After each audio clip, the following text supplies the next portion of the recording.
बच्चों, इस वीडियो में हम लोग उस जो भी क्वेश्चंस पहले एक वीडियो में डिस्कस किए थे उससे आगे के एनसीईआरटी क्वेश्चंस को हम लोग डिस्कस करेंगे इस वीडियो में।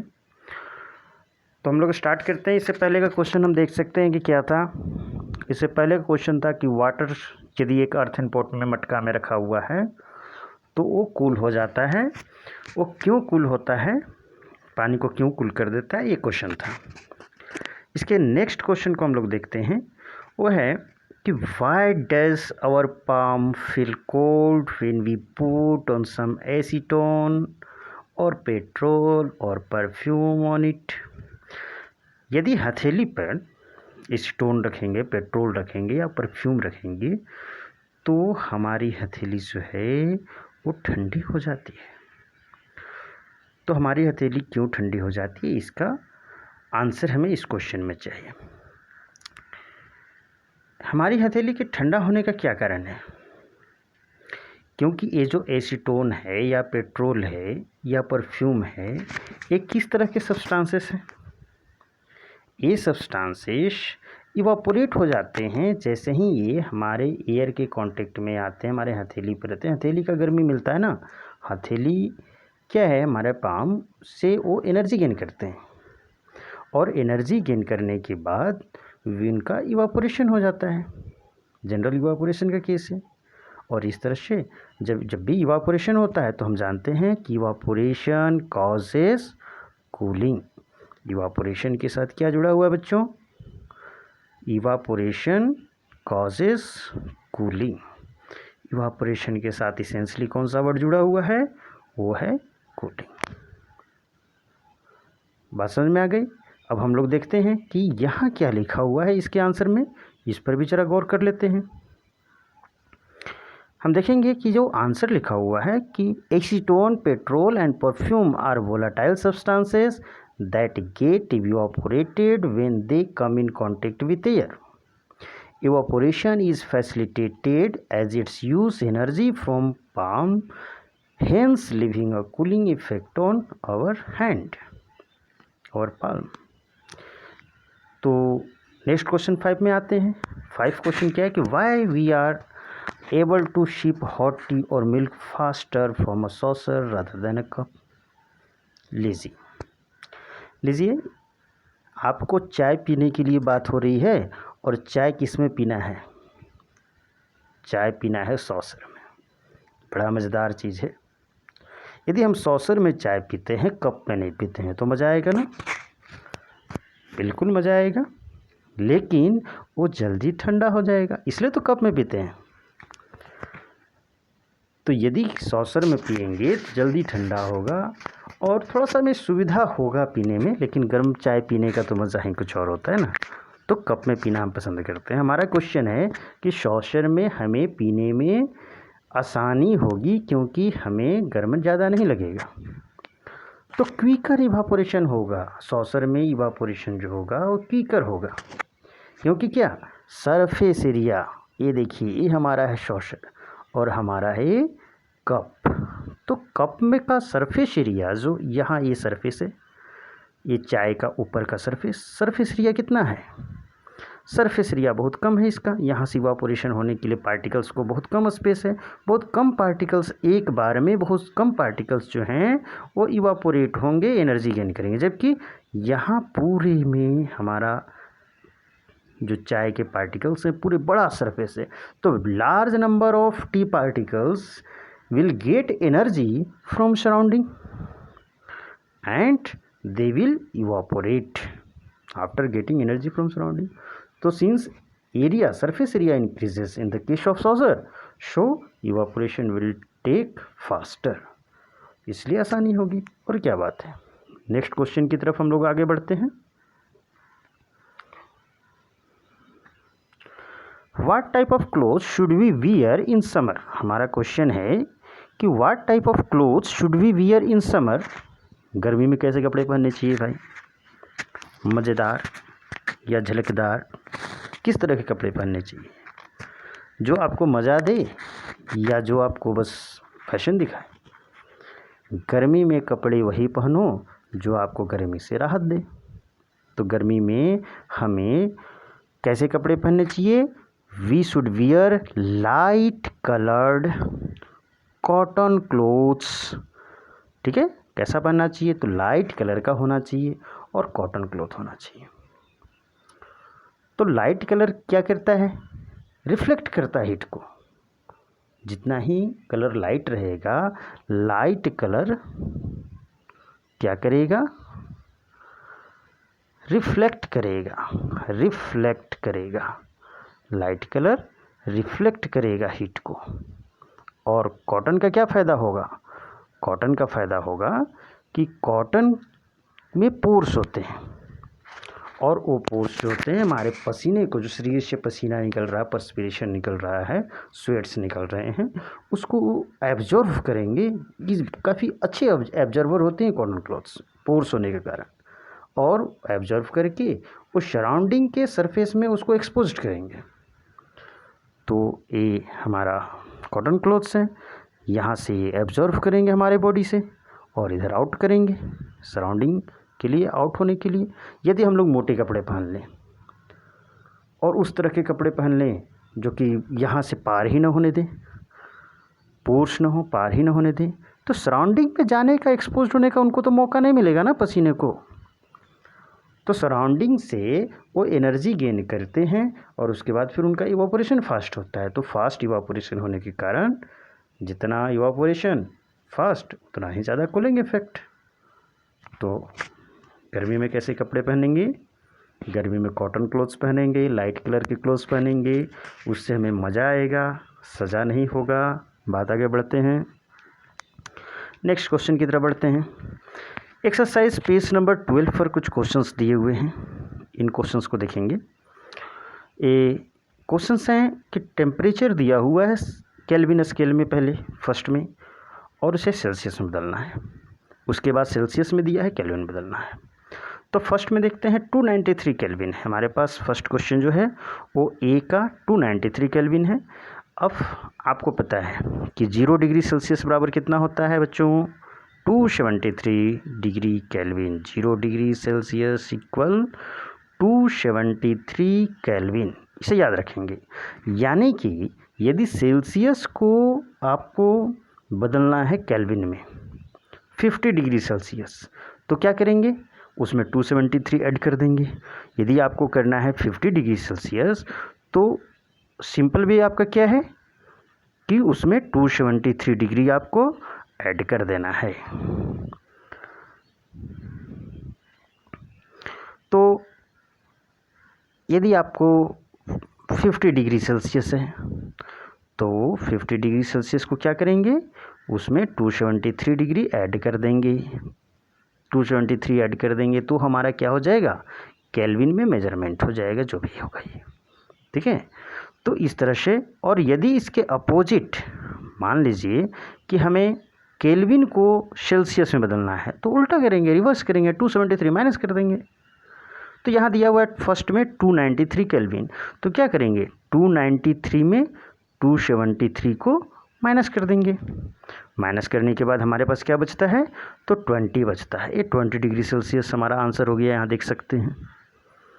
उसी तरह से बनाएंगे। नेक्स्ट जो सेकंड क्वेश्चन है उसको भी मैंने आपको समझा ही दिया कि क्या करना है। यहाँ सेल्सियस दिया है और इसे केल्विन में बदलना है, यानी कि इसमें क्या करेंगे? 273 को प्लस कर देंगे। 25 डिग्री सेल्सियस है, 273 प्लस कर देंगे, क्या आ गया? 298 आ गया, 298 केल्विन। चलिए नेक्स्ट क्वेश्चन की तरफ देखते हैं कि give reasons for the following observations. Reason बताने हैं कि ऐसा क्यों होता है। Naphthalene balls disappear with time without leaving any solid. Naphthalene balls जो हैं वो अपने आप ही डिसअपियर होते हैं। इसका क्या कारण है? कोई सॉलिड भी नहीं बचता है। अरे भाई सॉलिड क्या बचेगा, सब के सब गायब हो जाता है, जादू मंत्र हो जाता है नेफ्थलीन बॉल्स के साथ। एक कैसा जादू मंत्र होता है नेफ्थलीन बॉल्स के साथ? देखिए, मैंने आपको बताया है सब्लाइम सब्सटेंसेस, एक प्रोसेस है सब्लिमेशन। यदि सॉलिड डायरेक्टली गैस स्टेट में कन्वर्ट हो, गैसियस स्टेट में कन्वर्ट हो, यदि उसे हीट दिया जाए तो सॉलिड डायरेक्टली गैसियस स्टेट में कन्वर्ट हो, यानी कि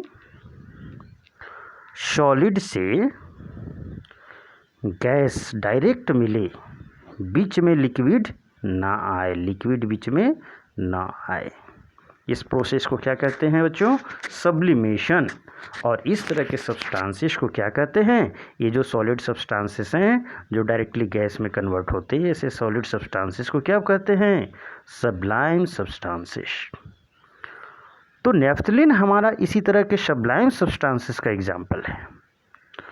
तो हम लोग देख सकते हैं कि इसका आंसर में क्या लिखा हुआ है कि नेफ्थलीन बॉल्स आर sublimates या sublime substances. They directly converts into gaseous state at outside temperature, जो भी बाहर का टेम्परेचर होगा, तो इसलिए ये हो जाता है। सेकेंड क्वेश्चन देखते हैं कि we can get the smell of perfume while sitting several metres away. यदि काफ़ी दूर भी हम रहें तभी परफ्यूम का हमें सेंट आ जाता है, आ जाएगा सेंट। परफ्यूम के पार्टिकल्स को हमारे तक पहुंचने में क्या टाइम लगेगा? परफ्यूम के पार्टिकल्स जो हैं वो गैस, जो एयर है गैसियस स्टेट, परफ्यूम के पार्टिकल्स किस स्टेट में है? वो सॉलिड स्टेट में है। और जो गैस एयर है गैसियस स्टेट में है, तो वो पार्टिकल्स, परफ्यूम के पार्टिकल्स गैस में डिफ्यूज होते हुए आगे बढ़ते जाते हैं। काफ़ी स्पेस होता है ना गैस के पार्टिकल्स के बीच में, तो उनके बीच वो परफ्यूम के पार्टिकल्स काफ़ी तेज़ी से डिफ्यूज़ होते हैं और हमारे तक आसानी से पहुंचते हैं। इसका आंसर देखते हैं, यहाँ क्या दिया हुआ है कि this is because perfume particles diffuse into air and reaches to us several metres away. Diffusion process है। प्रोसेस का क्या नाम है बच्चों? प्रोसेस का नाम आप याद रखेंगे, जिस प्रोसेस से परफ्यूम पार्टिकल्स जो हैं वो हमारे तक पहुंचते हैं, उस प्रोसेस का नाम है बच्चों डिफ्यूज़न। डिफ्यूज़न क्या होता है पहले भी मैंने बताया है, फिर मैं रिपीट कर दे रहा हूँ कि जब एक तरह के पार्टिकल्स, चाहे वो सॉलिड हो, लिक्विड हो या गैस हो, वे लिक्विड या गैसियस स्टेट में डिजोल्व होते हैं। आप इस तरह से कह सकते हैं कि दोनों मिक्स होते हैं, पार्टिकल लेवल पर मिक्सिंग होती है, तो इसे कहा जाता है डिफ्यूज़न। आगे बढ़ते हैं नेक्स्ट क्वेश्चन की तरफ। Arrange the following in increasing order of forces of attraction between the particles water, sugar, oxygen। अब इनमें बताना है, क्या बताना है? Increasing order of forces of attraction between the particles. अब फोर्सेस ऑफ अट्रैक्शन इसे कहते हैं इंटरमोलिकुलर फोर्स। ये हम जानते हैं कि यदि पार्टिकल्स नज़दीक हैं बच्चों, तो उनके बीच में फोर्सेस ऑफ अट्रैक्शन क्या होगा? मजबूत होगा, कम स्पेस होगा, फोर्स ज़्यादा लगेगा। यदि पार्टिकल्स दूर हैं तो स्पेस ज़्यादा है, इस कारण से फोर्स का क्या होगा? वीक होगा। तो यानी कि सॉलिड स्टेट में फोर्स ऑफ अट्रैक्शन सबसे ज़्यादा होगा, लिक्विड स्टेट में उससे कम होगा और गैसेस स्टेट में उससे कम होगा। हमें इंक्रीजिंग ऑर्डर में अरेंज करना है, यानी कि सबसे कम फोर्स ऑफ अट्रैक्शन वाले को पहले रखना है, उससे ज़्यादा को। तो देख सकते हैं गैसेस स्टेट में हमारा ऑक्सीजन दिया हुआ है, ऑक्सीजन इसमें सबसे कम फोर्स ऑफ अट्रैक्शन होगा। उसके बाद लिक्विड स्टेट है वाटर, उससे ज़्यादा होगा। फिर शुगर सॉलिड स्टेट में फोर्स ऑफ अट्रैक्शन सबसे स्ट्रॉन्ग होगा। नेक्स्ट क्वेश्चन की तरफ आते हैं। नेक्स्ट क्वेश्चन हमें कहता है कि what is the physical state of water at 25 degree Celsius, 0 degree Celsius and 100 degree Celsius. तो 25 डिग्री सेल्सियस पर क्या होगा? वाटर का मेल्टिंग पॉइंट यानी फ्रीज होने का, सॉलिड स्टेट में रहने का जो है, आइस के स्टेट में रहने का जो पॉइंट है वो 0 डिग्री सेल्सियस। 0 डिग्री सेल्सियस पर ही सारा आइस जो है वाटर में कन्वर्ट होना शुरू हो जाता है। तो उससे ज़्यादा का टेम्परेचर रहे तो वाटर स्टेट में। 100 डिग्री सेल्सियस पर क्या होता है? बॉयल होता है, यानी कि उस गैसियस स्टेट में। तो 0 डिग्री सेल्सियस पर वाटर, याद रखेंगे कि आइस और वाटर दोनों स्टेट में रहता है। 0 डिग्री सेल्सियस आइस भी रहता है प्लस वाटर भी रहता है, कुछ आइस कुछ वाटर कन्वर्ट होने का प्रोसेस रहता है ना। 100 डिग्री सेल्सियस पर दोनों चीज़ रहता है, वाटर रहता है और वेपर रहता है। क्लियर है? अब ये 0 और 100 के बीच में टेम्परेचर यदि रहे तो किस फॉर्म में रहेगा? वाटर के फॉर्म में रहेगा। तो 25 डिग्री सेल्सियस पर हमारा किस फॉर्म में रहेगा, 25 डिग्री सेल्सियस पर हमारा वो वाटर के फॉर्म में रहेगा। इस बात को आप दिमाग में रखेंगे। आगे आते हैं 0 डिग्री सेल्सियस पर। मैंने अभी जस्ट बताया है कि दोनों फॉर्म में रहेगा, आइस में भी रहेगा और वाटर में भी रहेगा।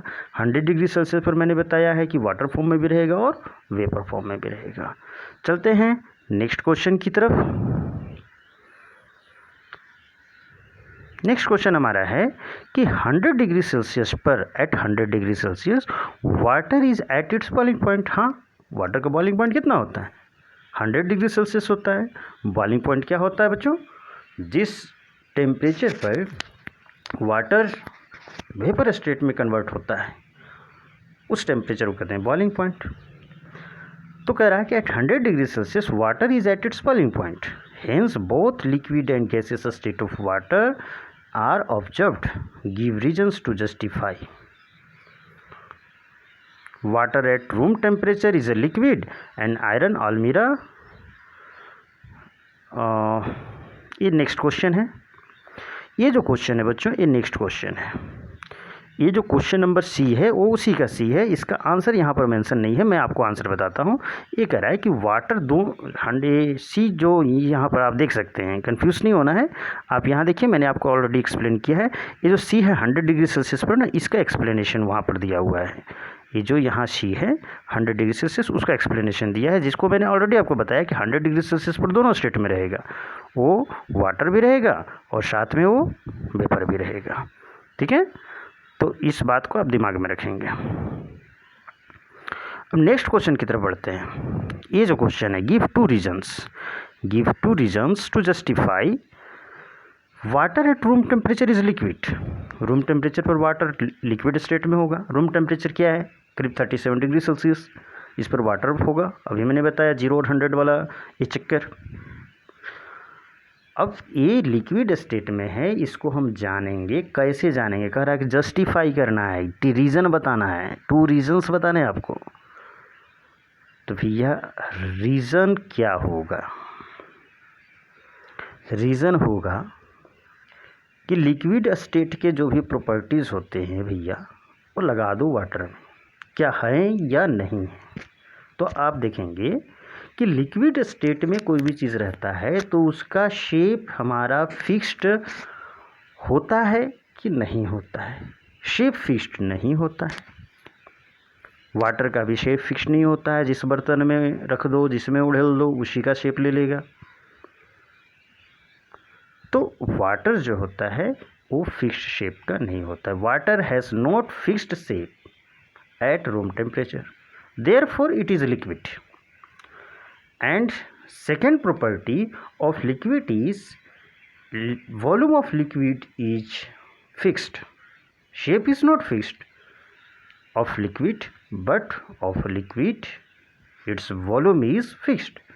Since water, volume of water is fixed, if we take 1 milliliter, 1 liter of water, then its volume always remains the same 1 liter. It never changes. So it has the property of liquid. So water at room temperature is liquid. तो बात आपको समझ में आ गई। Second question हमारा कह रहा है कि अलमीरा रूम टेम्परेचर पर सॉलिड है। लो, अब एक कोई बात हुआ, रूम टेम्परेचर पर सॉलिड नहीं रहेगा तो क्या गैस रहेगा वो। तो जस्टिफाई करना है, तो सॉलिड के प्रॉपर्टीज़ को दिखाने हैं कि सॉलिड के प्रॉपर्टीज़ उसमें है कि नहीं। तो हाँ भैया है, उसमें फिक्स्ड शेप है, फिक्स्ड वॉल्यूम है, तो है, इसलिए वो क्या है, हमारा सॉलिड है। चलिए आगे बढ़ते हैं, बकवास सा क्वेश्चन था। नेक्स्ट क्वेश्चन हमारा ये है कि melting and boiling points of iron are as high as 1538 degree Celsius and 2 at 62 degree Celsius respectively. The room temperature is about 20-25 degrees Celsius, hence iron almirah is solid. This is explanation of the previous question. So move ahead to the next question. Next question is 8. Why is ice at 273 Kelvin more effective in cooling than water at the same temperature? 273 kelvin कितना होता है, याद कीजिए 0 degree Celsius बराबर 273 kelvin था ना। तो जब 273 केल्विन की बात यहाँ की जा रही है तो 0 डिग्री सेल्सियस पर बात की जा रही है।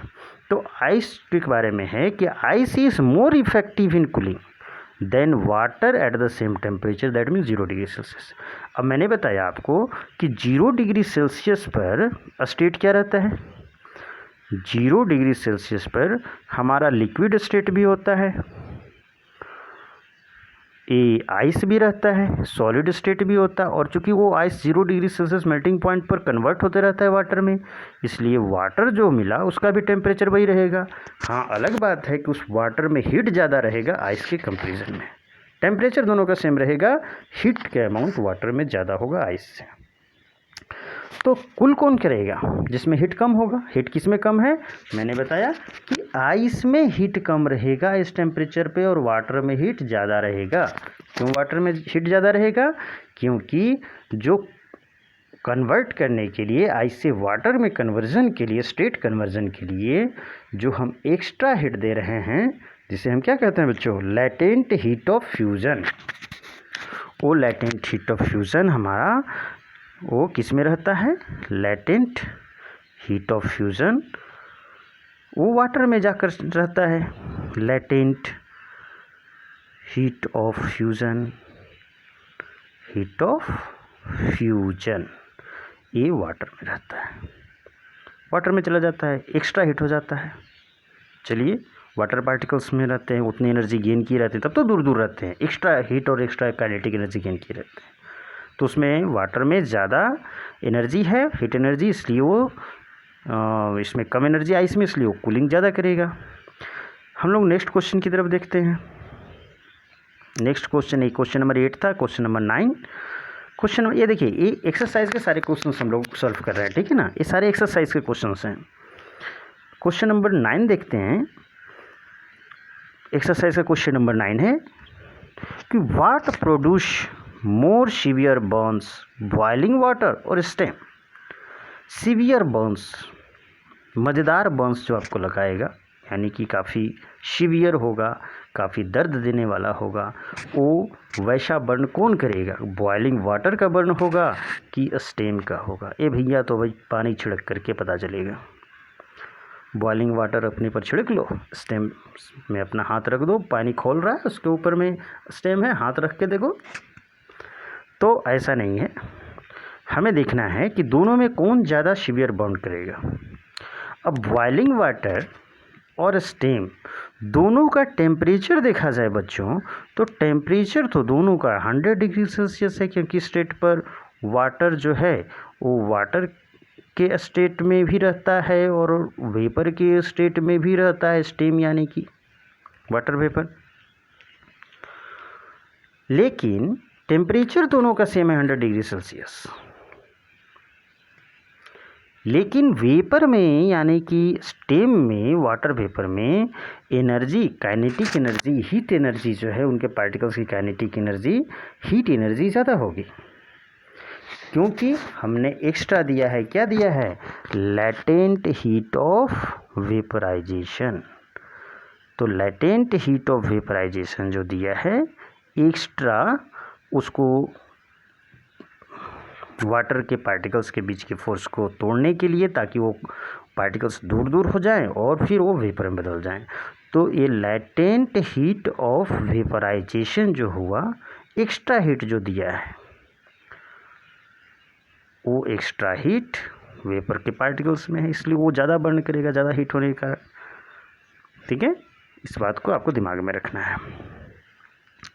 नेक्स्ट क्वेश्चन को देखते हैं। Name A B C D E and F in the following diagram. इस डायग्राम में देखना है कि ए बी सी डी ई सब एफ क्या है। तो देखिए, ए से ए सॉलिड है और ए से बी, ए सॉलिड से लिक्विड को ए वो कह रहा। ये कौन सा प्रोसेस है, सॉलिड से लिक्विड में कन्वर्ट होने के प्रोसेस को हम लोग क्या कहते हैं, जब सॉलिड है और उससे लिक्विड, तो ये प्रोसेस क्या है, आइस से वाटर, मेल्टिंग है। अगेन हम देखेंगे कि बी को देखेंगे या यहीं पर वापस देख लेते हैं। डी को क्या है कि लिक्विड से सॉलिड, हमारे डी है। तो लिक्विड से सॉलिड जब होगा तो लिक्विड से सॉलिड होने का प्रोसेस को क्या कहते हैं? यदि लिक्विड से सॉलिड होगा प्रोसेस तो इस प्रोसेस को हम क्या कहते हैं? इसको सॉलिडिफिकेशन कहते हैं। ठीक है, अब हम देखते हैं बी जो है वो है लिक्विड से गैस। तो लिक्विड से गैस होने का प्रोसेस, वाटर से स्टेम बनने का प्रोसेस, वाटर वेपर बनने का प्रोसेस, उसको कहते हैं बॉइलिंग, वेपराइजेशन कहते हैं। वेपराइजेशन टर्म याद रखना बच्चों, वेपराइजेशन में दो चीज़ें होती हैं, बॉइलिंग होता है और इवापोरेशन होता है। तो लिक्विड से गैस का जो प्रोसेस है वो वेपराइजेशन कहलाता है। अगेन गैस से लिक्विड के प्रोसेस को क्या कहेंगे? यानी कि ऑप्शन सी, तो उसको लिक्विफिकेशन कहते हैं।